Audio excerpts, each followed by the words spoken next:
Comment réserver ton billet d'avion pour le Japon? Et pour pas cher en plus. Tu rêves d'aller au Japon? Voici comment réserver ton billet d'avion facilement.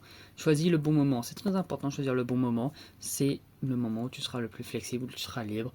Peu importe si tu tombes en pleine période touristique, choisis ton bon moment. C'est très important. Utilise un comparateur de vol. C'est essentiel pour voir les différents prix entre les différentes compagnies. Il y en existe plusieurs comme Skyscanner ou Google Flight. Moi, j'utilise personnellement Skyscanner. Tu vas dessus, tu mets Paris ou juste France, Japon, et tu vois tous les billets. Tu peux voir en aller, en retour. Sois plutôt flexible. Il y a plusieurs aéroports. Il y a Tokyo, Osaka ou même Fukuoka, qui sont des aéroports assez prisés au Japon. Sois flexible dans les dates et les aéroports. Ça, c'est très important quand tu réserves.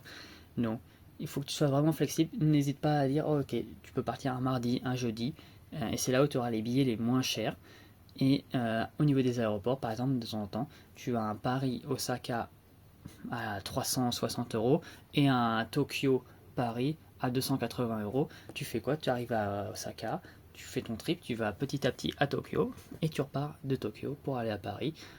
C'est ce que j'ai fait. C'est vraiment pas cher et c'est comme ça que tu peux faire de grandes économies plutôt que de faire aller-retour Paris-Tokyo et en fait tu veux aller à Osaka mais tu dois retourner à Tokyo et le Shinkansen c'est 100 euros aller, 100 euros retour, tu rajoutes 200 euros sur ton prix du billet d'avion. Donc n'hésite pas à aller prendre un aéroport et si tu restes qu'à Tokyo, bah, tu fais aller-retour Tokyo, mais si tu veux visiter tout le Japon, n'hésite pas à partir d'un point A à un point B via les aéroports.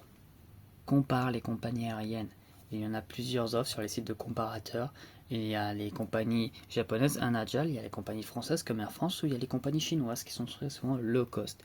Mais avec une ou voire même deux escales, je te recommande une escale et prends des escales plus ou moins longues, 3 heures, ça peut aller jusqu'à 8 heures des fois. Mais si tu prends des escales très courtes, si jamais tu as du retard avec ton avion à Paris, tu peux louper ton autre avion et dans ce cas-là, tu es bloqué, tu devras attendre encore plus longtemps, voire même le lendemain, pour qu'il te replace dans un autre avion.